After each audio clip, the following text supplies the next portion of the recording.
Hello, wonderful people. Thank you so much for coming here today to listen to my talk. I hope it will be interesting. I hope it will be useful. I slightly worry that it might be a little bit confusing or overloading because I came here with an intention to share with you everything best of the best that I constantly rely on myself. So if something seems unclear before the Q&A time, please put your questions in the chat, and I hope that Jones will help me keep an eye on that. Will you? Okay, terrific. And I have a goal to make it in 1 hour. So I will start my screen share now and try to move through the talk as quickly as I possibly can. So today we're talking about resilience, and I'm sure if you're here, you read the description of the talk, and I really appreciate that you're curious about this topic. I think it's a very, very important one. So who on earth am I? I'm Sofia. I'm a psychologist, psychophysiologist, neuroscientist, very special meditation instructor, and a coach. My main tools are embodiment, which you don't need to understand just yet. I will come back to it later. Psychology, nervous system regulation, and I also have coaching games, which I love dearly. Unfortunately, today we're not going to talk about them so much, but you can always come back to me later and ask more questions. On the slide, you can see 3 main places where I studied. The other 10 are not here for shorter programs. And I honestly think that the most important things of today's talk are beyond this slide. So let's move on. For today's quest, we have a little map with 4 main points. One is called Human Spacesuit. That will be chapter 1 of our quest. The next one is PVT gems. You will find out what PVT means when we arrive to the second chapter. Then we're going to talk about well-being care, and that will also become clearer when we arrive at chapter 3. And then hopefully in the end we will have some discussion, during which I encourage you to unmute yourself, ask questions with your voice, or use the chat, or if it feels comfortable, I'm always happy to see people on camera, because in that case, you know, the connection is a little better and a little bit more alive. So, as you probably already can see from this slide, I will use metaphors, I will use different analogies, but don't worry, I will also ground it in scientific terms and more like serious adult psychophysiological stuff. So, chapter 1, the human spacesuit. This is a very important metaphor for our today's conversation. So first, I shall clarify what on earth do I mean when I say the human spacesuit. The metaphor is the following. Each of us was born into the human spacesuit, and unfortunately, it came with no manual. So by the age of like 40-ish, people tend to fall apart in all sorts of peculiar ways, basically because nobody taught them how to use the human spacesuit properly.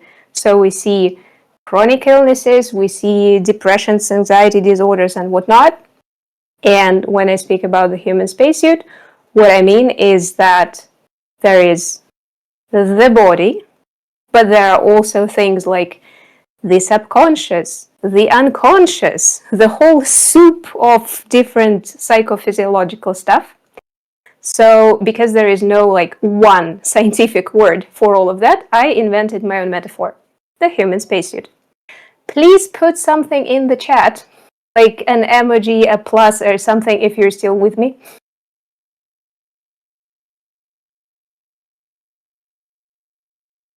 Perfect. So yeah, if you imagine like your soul, your spirit, your spark of consciousness, whatever it is that was placed in the human spacesuit when you came to this planet, that's what we're talking about. So, the most important thing about the human spacesuit functioning is something I'm going to try to explain in like 5 to 10 minutes. And quite honestly, I think this is the most important thing that I can teach anyone at this point. So the 17 years of psychology, neuroscience, psychophysiology, and everything that I studied, they basically boil down to this. First, there is a certain state in the human spacesuit.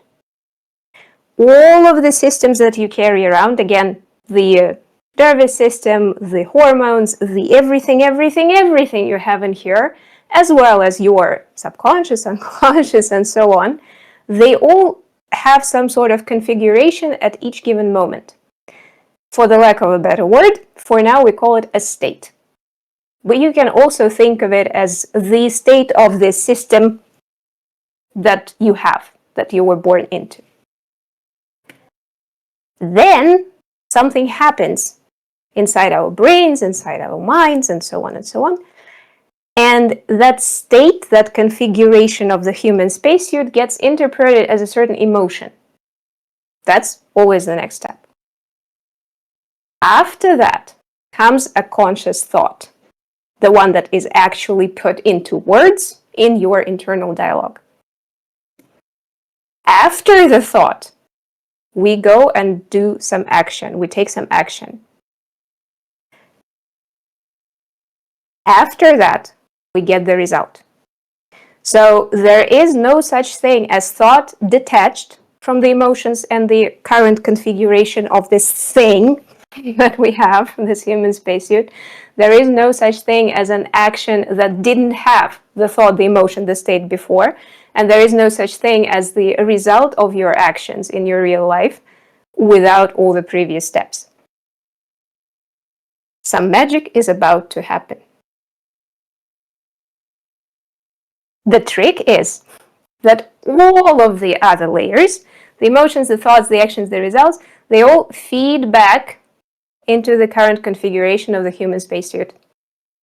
So if I had a very, very bright thought and I had a very, very, very nice state, but then I read some news and now I'm suddenly shifting my thinking to some horrible things happening in the world, it will feed back into my configuration of the human spacesuit, into my state, which will then lead to a different emotion, different train of thought, different choices, different actions, different results. Equally, if I was all great on all the previous layers, say I have a great day at work, and then I take some action, and all of a sudden it doesn't lead to the result that I was hoping for because I was walking down the corridor, I popped into my supervisor and I spilled my coffee all over his white shirt. That result will feed back into the state, the emotion, the thought, the actions, and so on. However, that's not all. There are also 3 little layers over here. So this configuration of the human spacesuit, this state, is not only affected by all the layers that I just went through, it is also affected by everything that is going on inside your physical body. So I think everyone by now is aware of the concept of being hangry. So if you're hungry, chances are your emotions start to shift. And then your thinking is also maybe not quite as sharp as it used to be when you were not hungry, and so on and so on. Then the second layer, what we see here in this little green cloud, are every little detail that is in close proximity to your human spacesuit. So, as stupid as it may sound, even if you have your shoes too tight, or your clothing somewhere uncomfortable, or you're leaning onto something cold, that already affects your state, which in turn affects your emotions, thoughts, and so on and so on and so on. And then there is the outer layer, the lighter cloud, where we would put all the news that I could hear from afar, other people doing something around me, and all of those things that are a little bit further away. So the main thing to know is that whether you realize it or not, all of those things affect you. So when we think about stuff that actually reaches the conscious mind, how the brain kind of sums up the picture, it's like a tiny executive summary of a million signals running through all the bloody time. Every millisecond, there is so much information flowing through that will never fit into your consciousness. It's not designed to fit into your consciousness. Our consciousness is just, it's not big enough to accommodate it. But all of those things affect your state, which in turn affects your emotions, thoughts, actions, and results. If this is the only thing you remember from today, I will be entirely happy. There is a lot more to come, but this is crucially important. Then, over here in this whole mess of signals, we meet the greatest beast of all, the attribution era. There is a similar term in social psychology. It's not the same thing. What it means here and what it means in the psychology dictionary, we'll talk about the other one later if you wish. What I mean here by the attribution era is that, again, something happened in the chat. I immediately got distracted. You see how the environment affects me? Yeah, might be. But let's stick with this for a bit because we will need it for later in the talk to understand some other things and tie them together. So, the great beast of the attribution era. So many signals are coming in. It's such a soup of all sorts of information data points. The brain only kind of picks here and there. It's like it's cherry picking the loudest ones or the most familiar ones. And we regularly run into cases like, I bet it's that guy, or I bet it's that girl. It's just they're so bloody annoying. And then it turns out you were just hungry and they didn't really do anything wrong. Or you were feeling very, very, very anxious all of a sudden. And then it turns out that maybe you were coming down with a cold and it's not like something in your environment was actually that dangerous to cause that anxiety. And I'd love to hear an example of such an attribution era from someone in the chat, if you are willing to share. And if you're not, please tell me whether it's clear so far.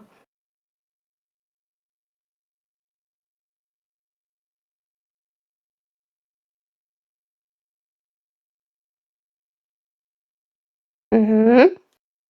Awesome. Oh, I got a yes from a coach. Perfect.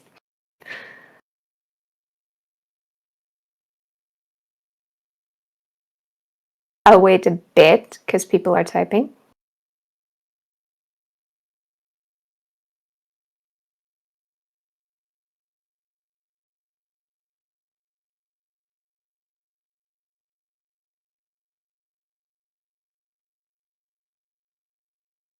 Aha.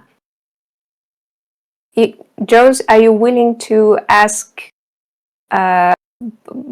just with your voice what is unclear? Can we clarify that?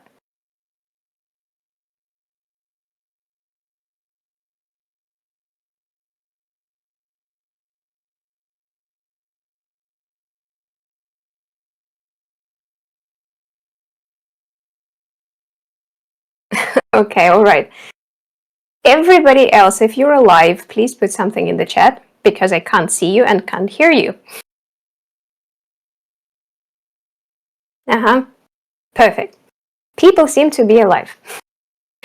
So, the next question, actually the first question of the day, is where, given everything that I just said, do you think the awareness should start? Where should you become aware of what's going on? Like from left to right, there's going to be 1, 2, 3, 4. if I look at the point 4, right before action, I hope that most people that are conscious are usually aware of their actions. That's kind of a no-brainer. Then a lot of people, fortunately, are more or less aware of their thoughts. Although, if someone here knows the therapy speak and so on, you've probably heard about the automatic thoughts and things that we're not always aware of. But anyway, more or less at point 3, people are generally understanding what's going on in their heads. Then a lot of different mindfulness practices and so on teach us to shift to point 2 as well and become aware of our emotions, because they affect the thoughts, the actions, and the results. But I would argue that the awareness should actually start somewhere in this soup. And besides the awareness of your thoughts and emotions, it's also really handy to have some awareness of what's going on with your state, with the state of your human spacesuit at the given moment of time. And that we can, for the sake of simplicity, today call the body awareness. Still with me? Perfect. So, conclusions from this whole mess with all the errors. We all clearly need the well-functioning sleep, food, movement, because a person who hasn't slept well is not really the most pleasant to be around, usually, doesn't really connect well with people, also doesn't function quite as well as normally. I'm sure everyone is aware of that. If your food is not optimal, you also know what's happening. Your physical state is affected, and then again, your performance suffers. We all clearly need more movement and good attention to physical health. Because again, the bottom of that cascade is your physical state, big part of it, and then some other psychological constructs on top of that. What is slightly unconventional in what I'm suggesting today is that we also need good attention to external environment. And I put in little brackets here that includes priming. Is there anyone in the chat who knows what priming is? Okay, yes and no. Priming is, how can I put this most simply? Say I was preparing for this lecture and I was focusing on the materials, I was focusing on making sure that I'm hydrated, that I have aid, that I have comfortable clothing, and so on and so on and so on. But then I make a decision 10 minutes before the lecture to read through the most dreadful news of today. Do you think my mind will be in the optimal state to meet you guys and deliver the talk after that?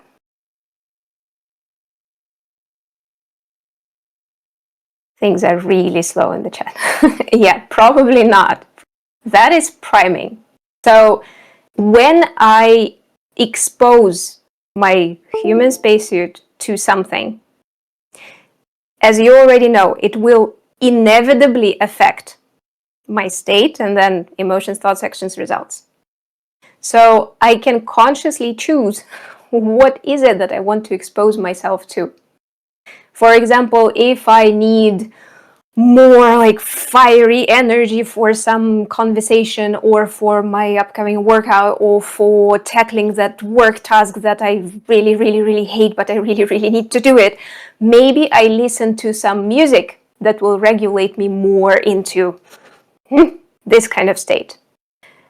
If I'm trying to solve some problem and I feel like my mind is going round in circles and it cannot find any escape, I can do something as easy as going outside, looking far, far, far, far at the sea or any other open space. And believe it or not, it will prime my nervous system, it will prime my brain to shift thinking to a wider perspective. Sounds a little bit voodoo, I agree, but it actually works. So when we have awareness of the fact that our environment affects us, we can choose how we want to work with it. And then, yeah, great news, we need body awareness. Someone is still here just making some food while listening, or I will be hungry soon. Great. Excellent body awareness. Bon appetit. Number 2, the PVT jams. So here I already know that I probably won't be on time, but I will try. This is the part where we're going to drop this a little bit into physiology. So we take our human spacesuit and we take the human nervous system. As I said, my idea of human spacesuit is broader than just the nervous system or just the body itself. But what is important to understand is, of course, that this thing is inside the human spacesuit. And another picture that I really want to pass on to you guys today is that the nervous system, surprise, surprise, is a little bit bigger than this part inside the box upstairs. It is in fact going through your entire body, and if you had an ability to take the nervous system out for a moment and place it next to you, there will be like another human being right here. That is crazy important. People tend to think that, I'm an adult, I have a brain, my brain rules everything. That is not exactly true. The whole thing actually has a say in pretty much everything that you experience and everything that you do. PVT. Now it's time to clarify what it is. PVT stands for polyvagal theory. Let's agree with those who already heard something about it. Let's agree at the start that yes, polyvagal theory is a theory and it has a decent amount of criticism and there is a lot of debate going on around it, but that's how the science works. Someone comes up with a theory and then a bunch of other people try to prove it wrong, and then another bunch of people tries to prove it right. And then we see who wins and how the theory refines over time.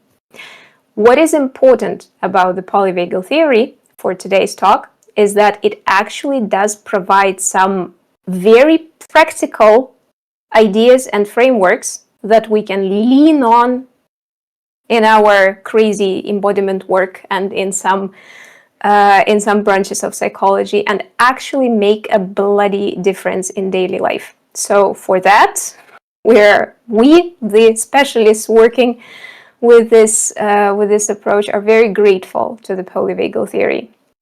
And that's what I will try to introduce you to today. Why polyvagal? Because there is this thing called vagus nerve. So in this whole big nervous system, there is a big part called the vagus nerve. As you can see on the pictures here, it goes through pretty much your entire torso, and it innervates a whole bunch of different organs. And this thing has many different branches and a few different functional parts, like collections of branches, hence the theory is polyvagal. And you can see that it was developed by Stephen Porges, and I will also refer to some things coined by Deb Dana, in case anybody wants to read more about it later. What is important to understand about the vagus nerve? Someone likes this stuff. There is a yes in the chat. Perfect, thank you. I must say it's a very unusual situation for me to deliver a talk to the audience that I absolutely cannot see. So when you appear in the chat, it makes life a little bit easier for me. And I hope that in the end we will be able to talk a bit.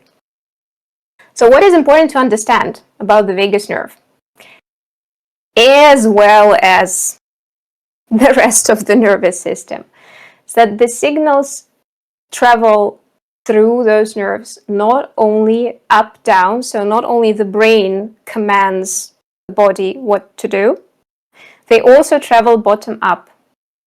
And actually, the vagus nerve consists mostly of those hearts and strings that carry the information from below to the brain. Remember how I mentioned before that there is a whole soup of signals, and the brain is just, it's cherry picking what to put in the conscious mind because there's too much information flowing all the time. There's always something going on. And again, the higher your awareness of what's going on in your body, the better you can work with your nervous system and not against it. So, apologies for this little ribbon here covering my next comment. So, the point is, if you start doing something differently with your body, guess what will happen? The whole cascade that we just saw will start working differently. Do something different with your body, get a different emotion, a different thought, a different action, a different result. A very important idea. Probably the most important one. So, for example, if someone here is aware of the deep breathing exercises, right? When you breathe in and kind of try to become a little bit taller, and your belly starts to move and your rib cage starts to move and so on and so on. Guess what you're doing at that moment? Why it actually works? Why does it promote like calming down? Why does it have the calming down effect? Because the vagus nerve goes through the entire thing and you're actually mechanically moving it like blah, blah, blah, blah, blah. You're stimulating it, you're activating it, and it brings you into the calmer state. Literally. There are wires, you move them, it works. And that's just like one piece of everything that you could potentially do. So that was one thing that polyvagal theory taught us, the role of the vagus nerve. The other thing that polyvagal theory brought, which is very handy. Previously, the general thinking was that we have the rest and digest system, or your parasympathetic part of the autonomous nervous system, if someone is interested in details. And then there is another part that is responsible for fight or flight, and I would also add here freeze, the kind of freeze that is with too much sympathetic energy in the system. So the sympathetic part of the autonomous nervous system, right? And the idea was like, there is a brake and there is a gas pedal, right? The parasympathetic is the brake, the sympathetic is the gas. And we're kind of fluctuating between those two things. But then the question is, if your choices are basically either you fight or you run away from something, or you are resting and digesting, where does the actual life happen? Where is the place for this creativity, for great work, for connecting with people, for doing something great in the world? Where would it be? How would that work? Kinda, yeah. So the question in the chat right now is in both of those. So the previous thinking was that, yeah, there is a balance between the brake and the gas pedal. But polyvagal theory actually discovered that there is a separate system that activates, there is a separate part of our autonomous nervous system that activates exactly in what I call, if I get rid of the wonderful ribbon again, this is my own way to name it, the state where we live, like where you feel you're alive and you act and you connect.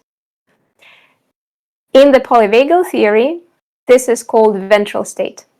And it's called ventral state because they discovered that the whole vagus nerve thingy actually consists of two main parts that they call the dorsal vagal, which is a little bit closer to the spine, and the ventral vagal, which is a little bit closer to the front. What I want you to remember from this is that now we're looking at rest and digest, fight or flight or freeze, and the ventral state. The ventral state is going to be a very important concept. The next thing the polyvagal theory came up with is the polyvagal ladder. So what we're looking at here actually adds a secret fourth state right here down below, called the dorsal state. We can also say the dorsal state is when your parasympathetic nervous system is activated too much. So it's not just rest and digest anymore, it's like collapse. No energy in the system. The brake pedal, somebody pressed it and it got broken in the down state. And it's a type of stress reaction. Then there is the sympathetic state, which is fight or flight or freeze with all this energy being trapped. And that's obviously another type of stress response. And then there is the ventral state. And the ventral state is something that I want you to take away from today's conversation. So the characteristics of the state are safety and belonging. This is the moment when you feel that the world is okay, the people around are okay, you are okay, and you can do stuff and not have a stress response to whatever is going on. This is where the contact happens. This is where all the systems, all the physical systems function in the healthiest mode. This is also the place where the actual true recovery happens. For the fight or flight or freeze, the comment here is the activation and defense through action. Human beings are creatures that solve their problems through action. This is where you have this stress energy build up to go and act. And collapse is defense through inaction, disappearing. Some animals, when they meet an enemy that they absolutely cannot fight and they understand they cannot run away from it, they pretend to be dead. This is what humans do as well. And this is the letter. Please tell me you are still alive before I move on.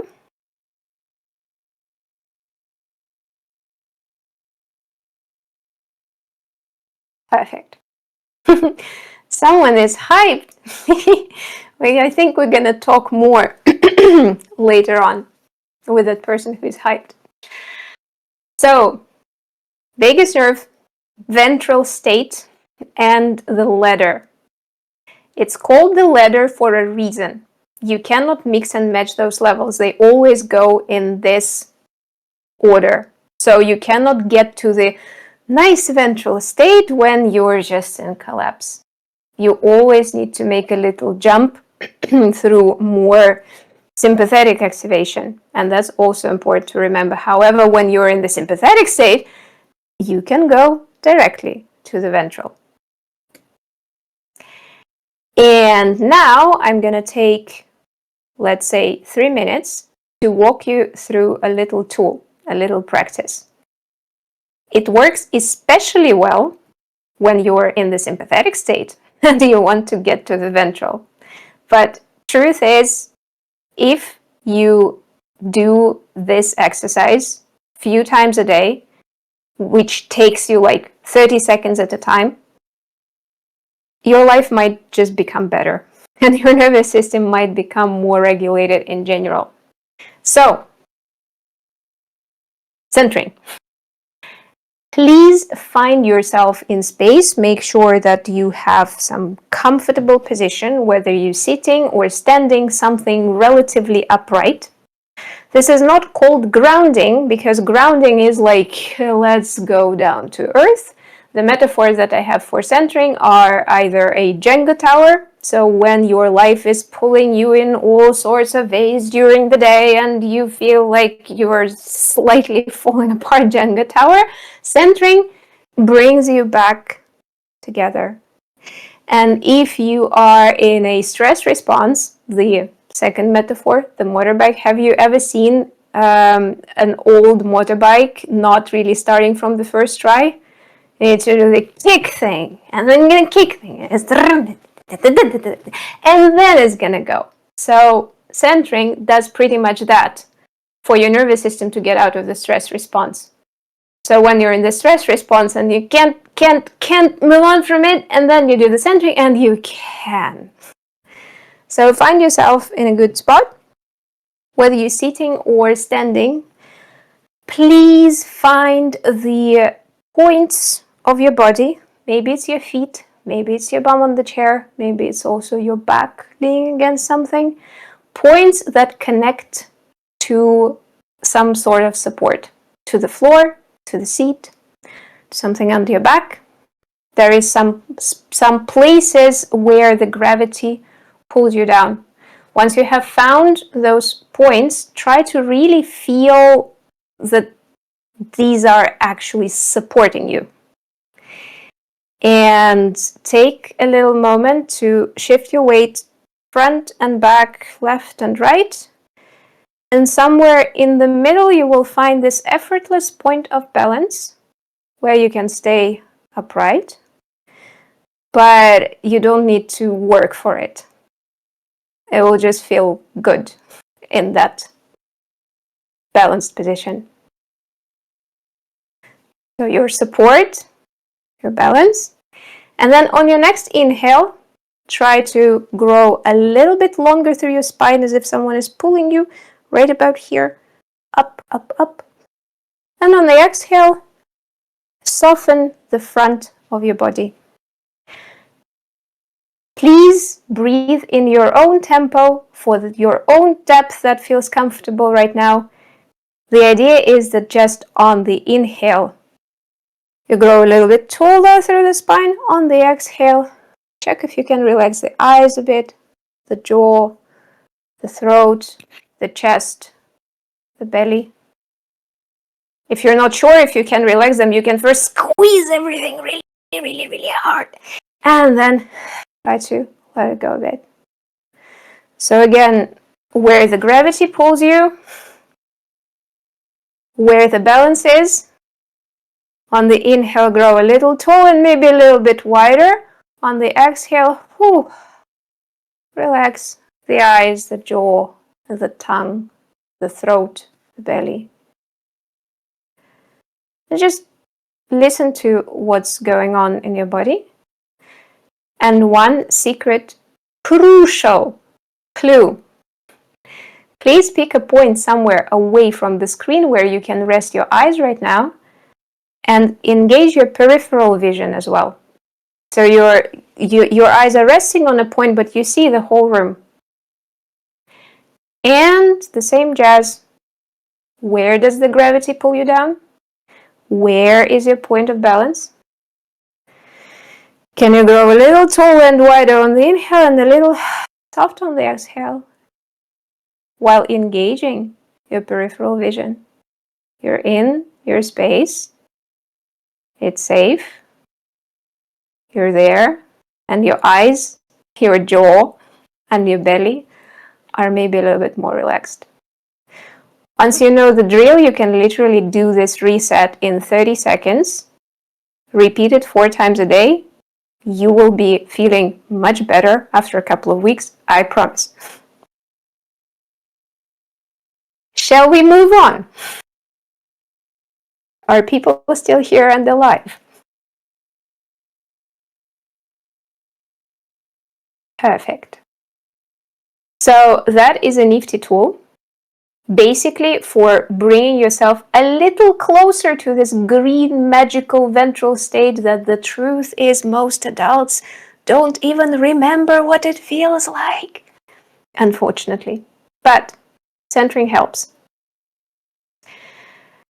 Another thing that we need to know about how do we get to the ventral state that is kind of the unicorn that some people have never seen. Do you know what your nervous system is constantly doing? Whether you want it or not, whether you're conscious or unconscious, even if you're in the coma, your nervous system will still be doing this. It is constantly assessing, is it dangerous or safe around? And for this phenomenon, the polyvagal theory came up with a nifty term, neuroception. So how exactly does the nervous system decide? Danger or safety? Or safety or danger? What do we do? Can we go into that magical ventral state, or do we need some stress response here? What's going on? How does it decide? It has 3 channels through which it kind of gathers the input and provides intermediate results, and then sums everything up and gives the general conclusion. Interoception, all the signals from inside your body. Remember the hangry example? That's a signal from inside your body that signals that tells the nervous system that something is off. Something is off, we're hungry, we need to go and do something. Remember, humans, they solve their problems through action. You need to go and actually cook some food, or hunt a mammoth, or whatever it is that you do to dampen the signal of hunger. Equally, if, for example, you're like me and you have some chronic pains, that will also throw off the nervous system, even if you're so used to them that you think that they don't affect anything. And I'm sure you can come up with plenty other examples. Like, if you're in fever, you all know how your functioning will change. It's going to be a stress signal that's going to activate a stress response in the autonomous nervous system, and all that jazz is going to happen. You're going to end up in the stress response state. Perception, everything that is around you affects you all the time. I think I already covered that, and I'm not going to repeat it because I'm going over time already. And the last one is proprioception. It's about the position of your body in space. Even if you were well slept, well fed, you connected with wonderful human beings, you're having the best day of your life, I guarantee, if I put you upside down and hang you from something for a while, your nervous system is going to treat it as the dangerous situation, even if everything else is fine. Because, you're upside down. You're not designed to live in that position, and the nervous system will give some maybe sympathetic energy to solve it, to get out of that and back on your feet, and then ideally it will relax into the ventral state again. Today we're not going to cover the problem of being stuck chronically in things like this. That's a whole other conversation, and maybe for someone even a personal coaching journey. So what do we really need to know out of everything that I just unloaded on you? First things first, we constantly as in every few seconds, move between those levels of the polyvagal ladder. So even if the general perception, the executive summary that the brain got, and it feeds it into your conscious mind that speaks in words in your head, even if that is telling, well, today I felt okay, or for the past 5 hours I felt okay. The truth is, what was really going on is that maybe, if you're lucky, you spent most of those 5 hours in the ventral state, but there were fluctuations to sympathetic stress response, maybe a little bit towards collapse, maybe, I don't know, because every time there is, for example, a sudden loud noise, you get a little bit of the sympathetic response. If you just ate an enormous meal and then you feel like you're not capable of dealing with the next thing that you're dealing with, but you still have to get through it, then you probably got at least a little bit of the collapse. So it's fluctuating like this all the time. And it's important to realize. Which brings us closer to our title of today. So, the resilient nervous system. By the way, I had all sorts of fancy fonts and bold text, and here all of it is lost. I'm sorry, next time I will prepare better, but bear with me. So, resilience, what is it? The resilient nervous system is not the one that is chained to the ventral state and stays there forever, or at least 80% of the time. Never going to happen. The resilient nervous system is the one that can quickly and flexibly return to the ventral state from everything else.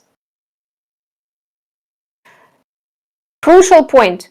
To return to the ventral state, we need to feel safe. No safety, no ventral state. Just nada. Doesn't work like that. And as you already know, anything around you can throw off the nervous system's perception of safety, even if your conscious mind thinks, but we're fine. We're absolutely fine. There are no tigers in the room. Everything is okay. Not necessarily the same thing as what your nervous system is experiencing. So to return to the ventral state more often, we need to be able to notice where we are on the ladder. Because if you're in the sympathetic state, you need to do one thing. If you're in a too much parasympathetic, you need to do another thing. And, there are also intensities and so many other nifty parameters. Then you also need to be able to make a path back to ventral state, and for each and every human being, it will be their own thing. And in each and every situation is going to be the thing that works today. It doesn't necessarily work for you tomorrow. So regulation skills and regulation techniques. And I also strongly argue for optimizing our lives for higher feeling of safety.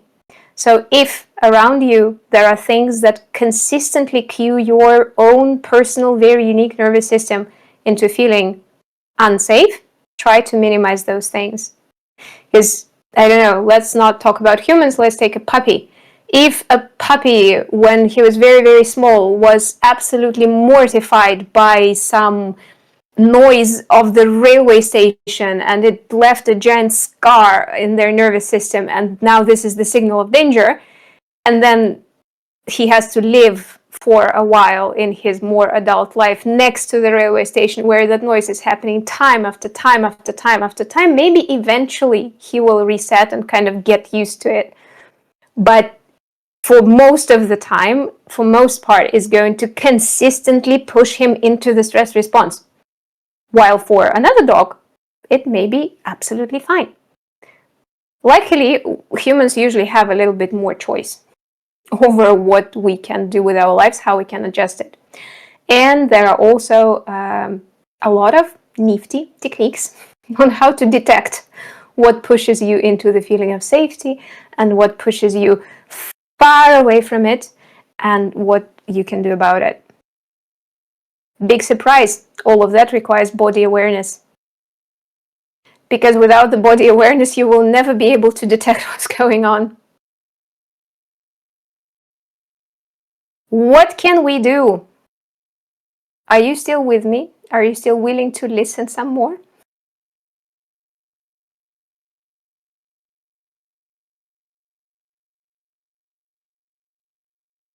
Someone is saying, I'm not sure if I did the exercise correctly. You can re-watch later, or you can ask me questions after the whole shenanigan. You can reach out to me directly and we can go through it again. Perfect. I'm not going to finish on time. This is just, normally, just so you know, I brought here the things that I find really important and that I consistently lean on myself in my daily life, in my work with clients, in like everything. Once you saw it, you cannot unsee it kind of deal. But usually I teach this a lot slower, not in 1 hour, not maybe even in 3 hours. I would prefer it to be like a course of a few chapters with more practices and integration periods. So I'm very grateful for you listening and digesting it so far, and I understand that this is a lot of information. Please bear with me. So, the logic of moving between the ladder levels. As I said, you cannot jump directly from the bottom one to the upper one. The general logic is the following. Later, you can ask more for your specific situation or just general wonderings. I'm going to go through this very shortly right now. So, when you're in the ventral state, congratulations! You're in the comfort zone that nobody has ever seen. You're there. And you don't really need to do anything special, except for maybe I would suggest try to comprehend how did you get there so that you can make this process repeatable. And actually, you have a map and a GPS, you put a dot on this ventral state so that you can later make paths to it again. So, useful to remember. When you are in the sympathetic state, the goal is to regulate down. You can see the balls over there. So for the ventral state, it's just a ball, just a functional, great ball.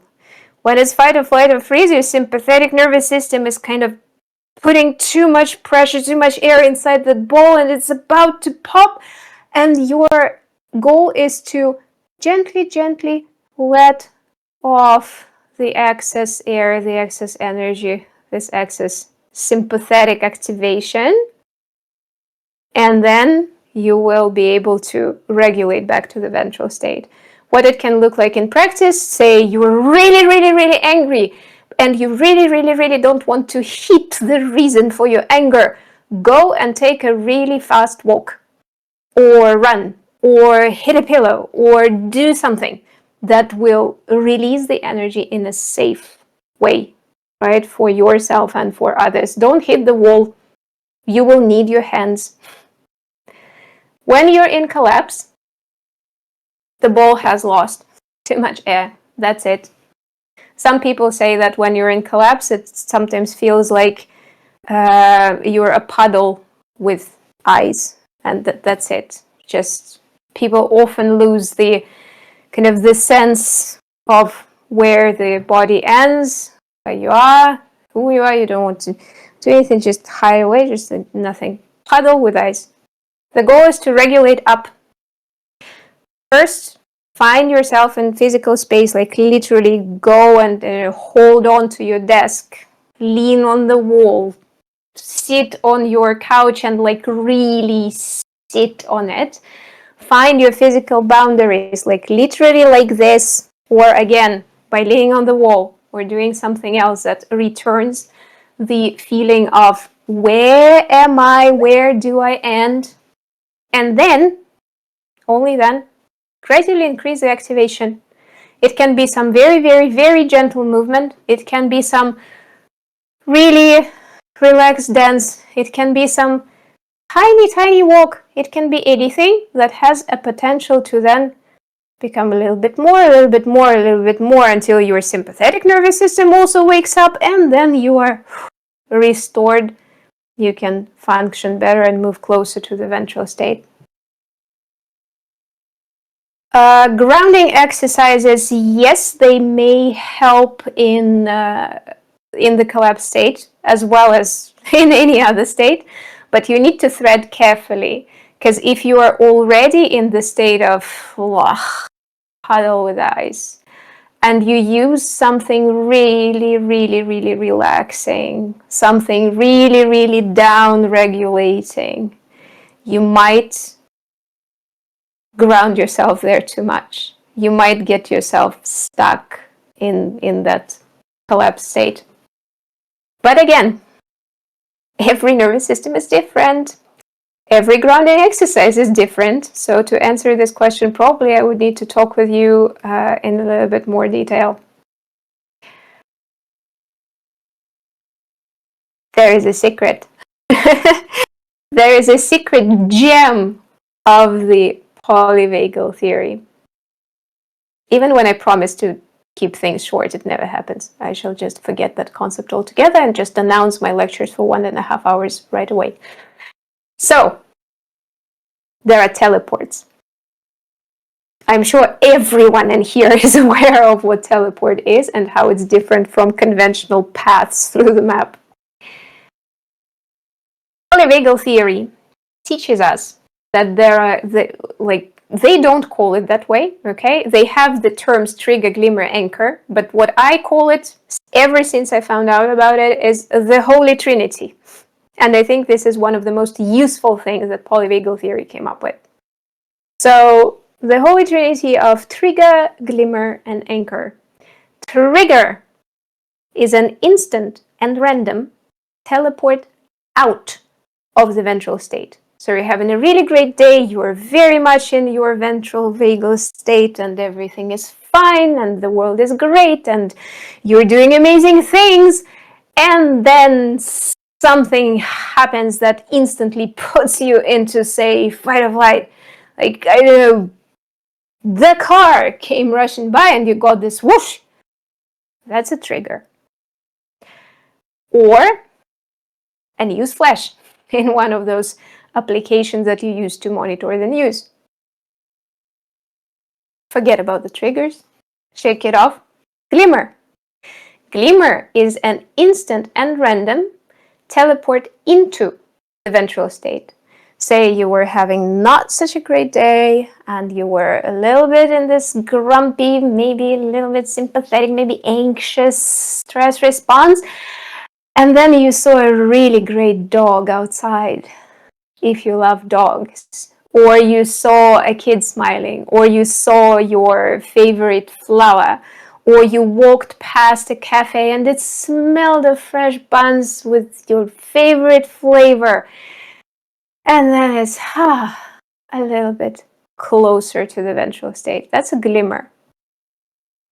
Anchor is an instant and repeatable teleport into the ventral state.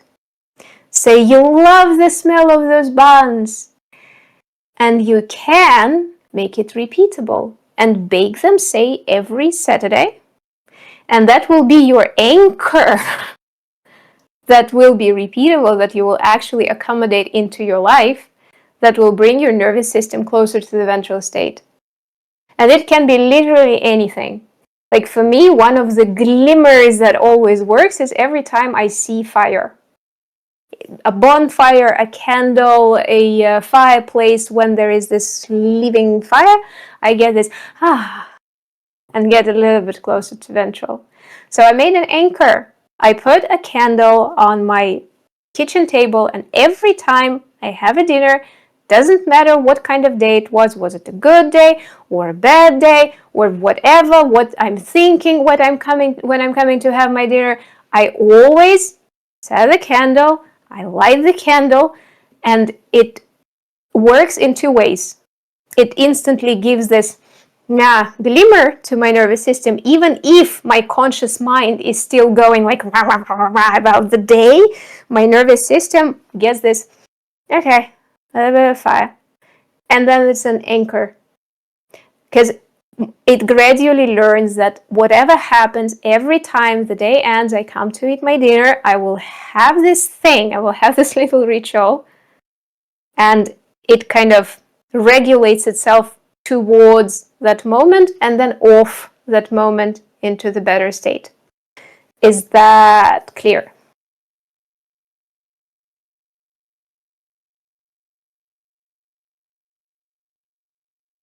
Someone's anchor is boba tea. That's nice.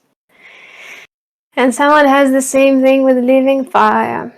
Yeah. I even ended up buying a fake fireplace for my living room in the city apartment. Also, by the way, an anchor. Yeah. Okay, there are 19 people in the audience who are still bravely staying even though I'm running overtime. Thank you so much. If you want to indicate somehow whether you're still alive, everything is clear, that would be great. Okay, someone is writing that having a pretty well set routine helps me to prime myself for a good and productive workday. Yes, absolutely. Routines and rituals help.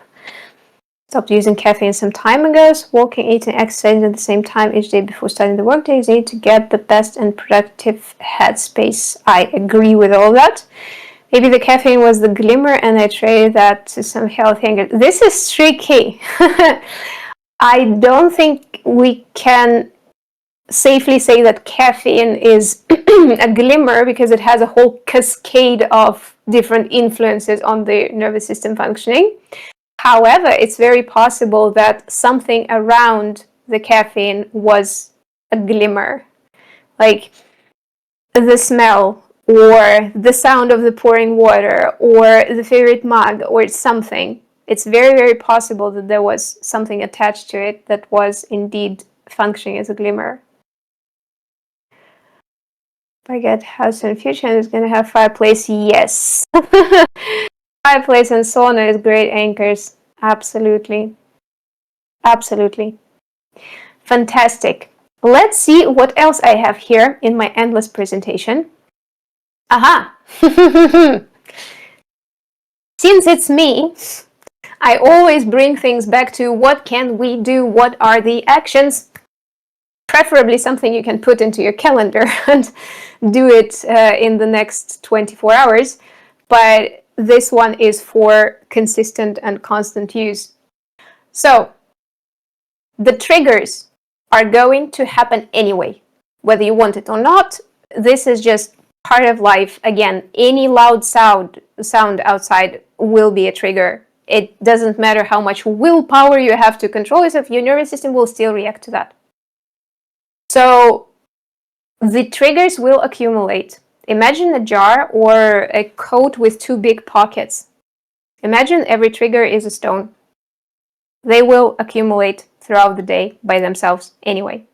So in my humble opinion, every adult's responsibility is to collect the glimmers as well. So every time there is a little in your day, whatever caused it, take a stone of different color and put it in the pocket. And that way you might be able to balance the daily load on your nervous system. And then, obviously, create anchors, which we just discussed. People are typing something in the chat. Triggers, glimmers, and anchors seem like good things to consider in game design as well. Like, how do we present the worlds we create to the players? And so, yeah, I agree. I agree. So, the summary of the chapter 2. Stress states leads to poor performance in so many ways, both for your mental capacity and for your physical health and for whatnot. One of my favorite teachers actually says, I didn't fact check this. I'm not sure if there are articles about it, but he constantly says that when you're in the stress response, you lose like at least 20 points of IQ. And I think in the everyday wisdom sense, he's right. Resilience is the ability to quickly and flexibly return to the ventral state. No safety means no ventral state.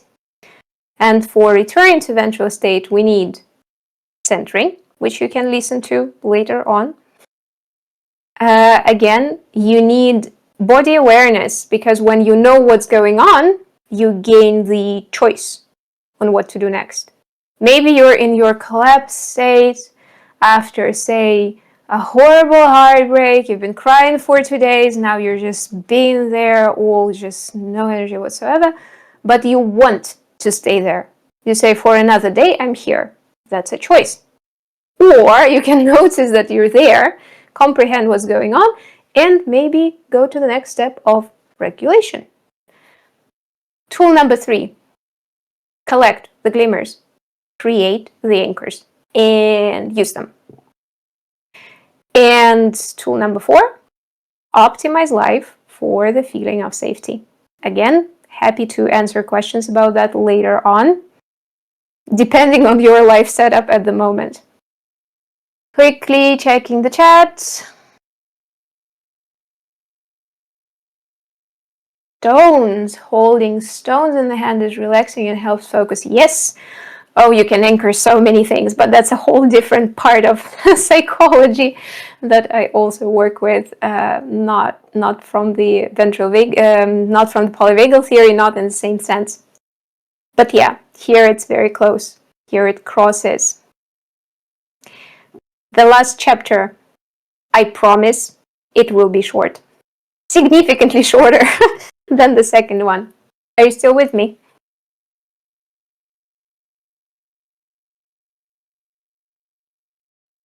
La la la. I will wave my magic wand to make this chapter shorter. And I immediately got sparks in the chat. Fantastic. Mona, we need to talk. We need to meet up after this. Thank you for your support. So, the general human well-being chair actually is going to be a stool, but I hesitated to put the word stool into the map and the titles because it can sound ambiguous. Anywho, let's start. So the picture in the middle actually belongs to the guy named Mark Walsh, the one that says that IQ drops many points when you're in the stress response, and his original model is called tetrarchy. However, I explain it through another metaphor. So in my case, we're dealing with the general human well-being chair and some tweaks on how Mark usually explains this. I hope he will forgive me if he ever sees the recording of this session. So you see a few layers on the circle. We remember, right, that this is the general human well-being model. The model will show you what it generally consists of and what are the parts that you need to have in place in order to support your human well-being. So layer number one with this little guy over here, or little girl over here, is self. And our well-being stool just gained one leg. This is one of the supports of the stool. And as you probably notice, and I'm sure you have a trained eye for such objects, this is not very realistic. It's not going to stand if we just leave it be. So the next layer is community. And in a broader sense, it means like all other living human beings around you, at least all the mammals. So we, of course, start with the closest ones, like your partner, your kid, your parents, your family, your friends, your acquaintances, and so on. But if, for example, there is a dog or a cat in your life, they would also go in there. I will explain a little bit later why. That is the second leg of the stool. Also quite necessary, because humans, as much as I admire introverts and people who say I don't need anyone, the biological truth is that humans are pack animals, and we need at least some contact with other human beings. Then the third layer is your environment. We already know by now that the environment always affects you.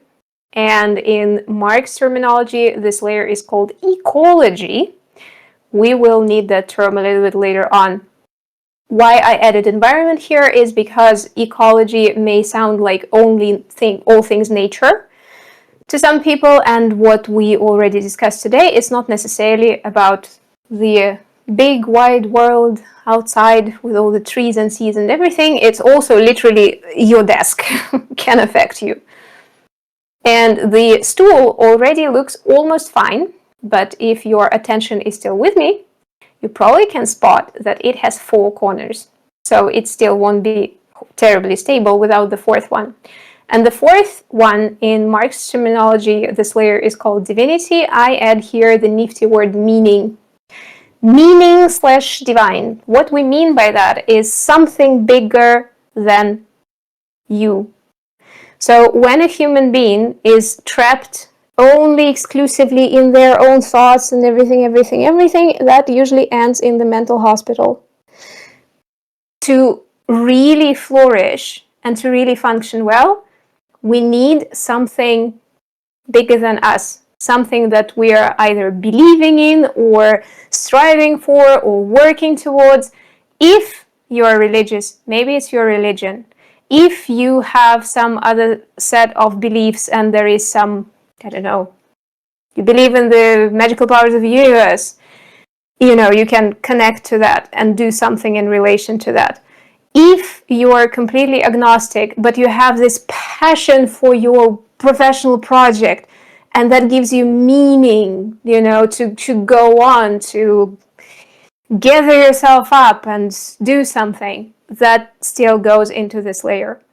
So the idea is that when you have 4, your well-being stool is quite stable. But that's not the end of it. You see that there is this little glow. That refers to the fact that on the level of self, you can self-regulate, and we tried a little bit of that today with the centering exercise. On the level of me and others, we can co-regulate. Surprise, surprise, when you put 2 nervous systems next to each other, applies again to all the mammals, at least, they start to co-regulate. Even if you're unconscious, even if you're sleeping next to your cat, your 2 nervous systems are somehow communicating and co-regulating. And that is a very, very useful thing, which I would love to discuss in more detail next time. But for now, it's just enough to catch this idea that this co-regulation, it happens all the time. Those 2 nervous systems or more nervous systems gathered in the same place, they all affect each other constantly, and they somehow eventually achieve this shared state. Then the third leg is glowing now. Eco-regulation. I already gave you an example of that. The mind is stuck. Go somewhere where the horizon is very, very far away. Go, as cheesy and it may sound, and touch a tree, or bathe your face in the sunshine when there is any, right? And you will feel the difference. You can actually regulate your nervous system off your environment. Equally, if you, say, take a warm cherry stone pillow and put it on the front of your body when you were feeling a little bit cold and a little bit like, ugh, you just put warmth in here, and your nervous system will regulate off that, right? And green plants in the house can regulate very, very well, much better than a brick wall could. And then the last one is theoregulation. Again, the previous example of you have this meaningful mission, and you think of it, and even if you were feeling really, really down, you really think of it, and all of a sudden you get at least a little bit of energy to go there. And again, if you are speaking about the divine on this level, I'm sure you have plenty of examples of your own how that works. So if you have all of those 4 legs of your well-being stool in place, then if one of them is not functioning very well at the moment, for example, the level of self is not so great, maybe you're going through some tough time, maybe you're sick, maybe there's something going on, right? The remaining 3 legs, if they are there, they can hold. Equally, if, for example, you are having some trouble with others, but the remaining parts are here, you can still hold. Very bad idea to have one of those legs really strong and the others not really there. And if you learn how to regulate your nervous system and your whole human spacesuit of all of these 4 pillars, all of these 4 legs, all of these 4 layers, then you get a glowing well-being stool. Congratulations. And your well-being is actually quite stable, and your human spacesuit is functioning quite well. So, how does one grow resilience? Resilience, from all of this talk, is stable supports, all of those 4 legs, and all of your supportive routines, and whatever else can give you the sense of stability, and agile regulation. Because there is no such thing as the resilient nervous system that is always in a great state. We remember that it constantly fluctuates.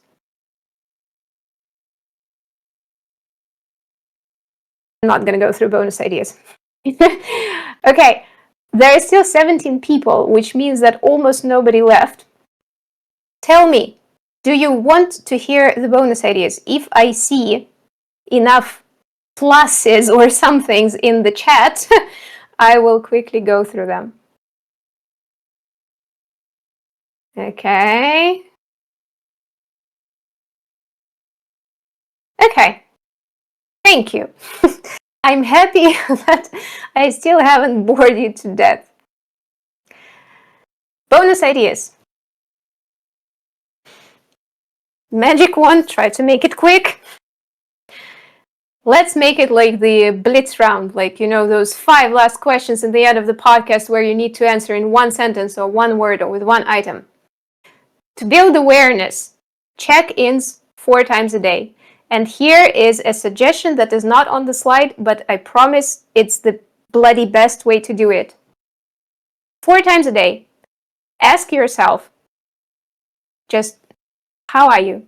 It also helps to address yourself in a way that makes you feel nice. Maybe you have a nickname that you like to be called by, or, you know, some version of your name that feels particularly cozy. So you can literally say, hi, dear human being, how are you?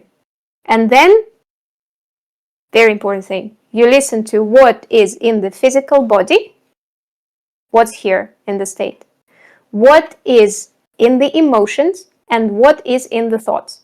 For most people who have never practiced this before, it's incredibly difficult to separate the physical sensations from the emotions from the thoughts.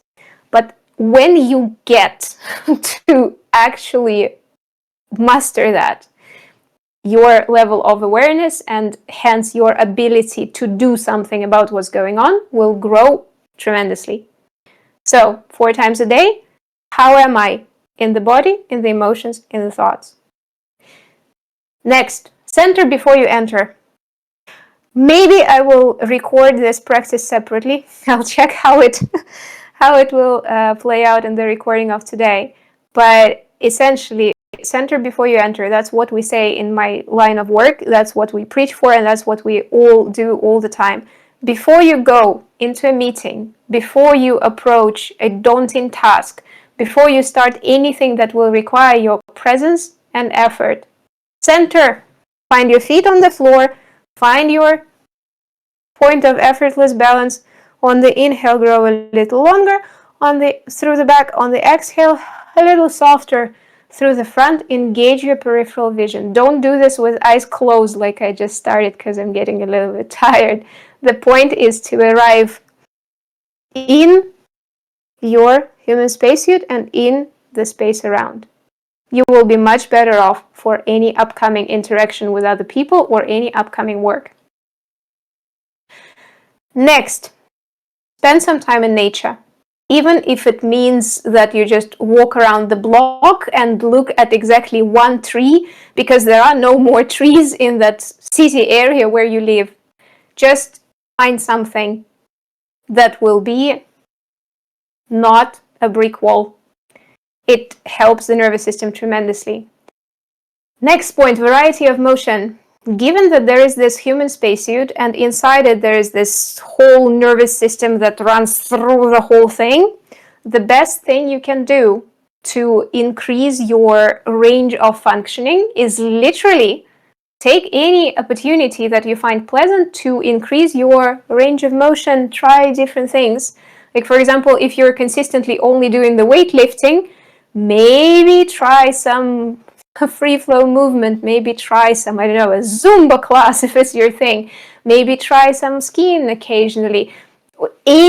Absolutely any motion that you don't like normally do. The more the variety, the better will be the functioning of the human spacesuit. Not going to go into detail about why, just trust me on this. It's the same as for feeding your gut bacteria adequately. You need variety in the plant-based foods that you eat. If you only eat cucumbers and kilos of them, the other kinds of bacteria in your stomach, in your gut, they are not going to get enough input. Same with motion. Then, the most draining mistakes that I think everybody is guilty of: multitasking. Multitasking is a myth. Again, not going to go into detail, just trust me. 17 years of all the education in this area, multitasking doesn't exist.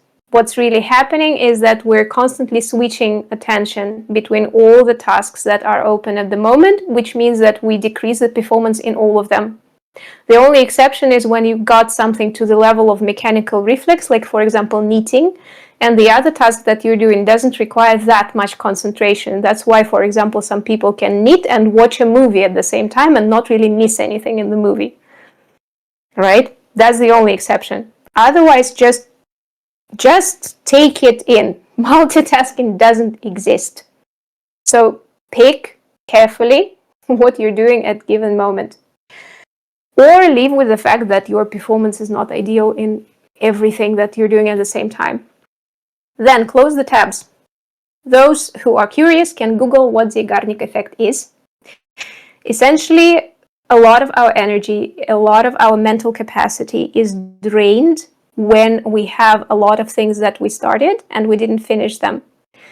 The simplest way to explain it is, imagine a computer that has 500 million tabs open. You know what happens to it? It gradually loses performance. It starts to glitch, and all of those things, even if they have been inactive for a very long time, at least if you have a Windows computer. If you go to the task manager, you can see that those processes are still running. And those processes in our heads, they're also still running. And unlike on the computer, where you can put the tab and exit and kind of forget about it, the mind is constantly checking, are we there yet? Are we doing it now? Are we doing it? So please close the tabs. If you started something, finish it. If you started something really huge, find a small thing inside the huge thing that you can finish, and agree with yourself beforehand that once I've done this piece of the task, this is the task that is now done. This is a micro subtask that is done. I can tick it off. That is crazy important. Yes, exactly. So sorry for your RAM. So if you don't want to burn your brain, if you want to build all those phenomenal games, and you want to build your phenomenal companies and the stellar teams and so on, the capacity in here is limited. Don't waste it on this constant checking on all the open tabs. Then, those who are curious, writing notes is good as you can delegate, remember things sooner. That is true, but remember how I told you there is the conscious mind, and then there is the subconscious, and then there is unconsciousness. Even if you put it out of your conscious mind, believe me, those two guys will still keep a trace of it until the operation has completed. So be careful with that. The next point on my slide is free glimmers delivered straight to a browser. This is not a promotion. This is just something that I use for years on all of my devices.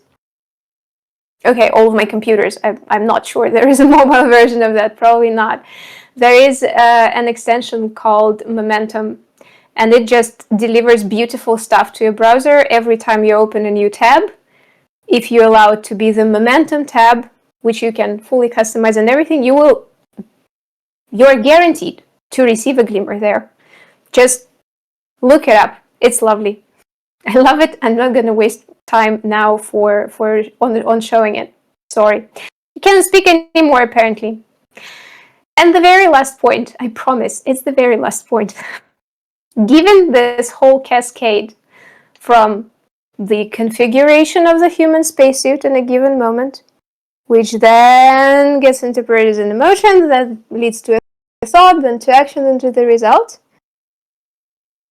If you do something differently with your human spacesuit, and you start with doing something differently with just your physical body, I kid you not, you actually really can develop new qualities, and not just like agility, strength, and balance, but more like, confidence, or ability to connect with people better, or maybe some softness if you need it, or flirtiness, or whatever it is that you need, leadership qualities.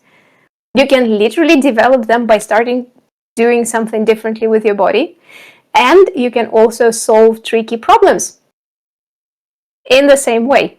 If your mind is stuck on something, there are wonderful things that I can introduce you to in private to actually get it unstuck and make it produce, or not really make it produce, invite it to produce, enable it to produce new and beautiful solutions. And essentially, this little sentence over here summarizes what embodiment coaching is, which is one of my favorite modalities, alongside with the games. I am gonna shut up now. So, as I predicted, it was an hour and a half. Please let me know if you have questions. Come off mute. I'll be happy to hear voices. I'm equally happy to thank everyone who stayed this far. Wish you a very, very good evening and just let you go. But I myself will stay a few more minutes.